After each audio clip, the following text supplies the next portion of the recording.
The final video to fix Microsoft Outlook constantly logging out. And if you've been frustrated by having to sign in over and over, you're not alone. Many users face this problem because Outlook sometimes fails to remember your login due to corrupted credentials or conflicting settings.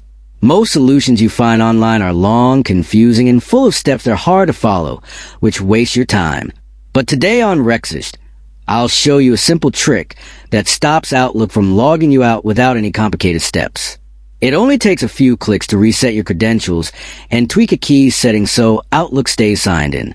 If you want to make a full step-by-step tutorial showing exactly how to do it, comment below and I'll make it for you.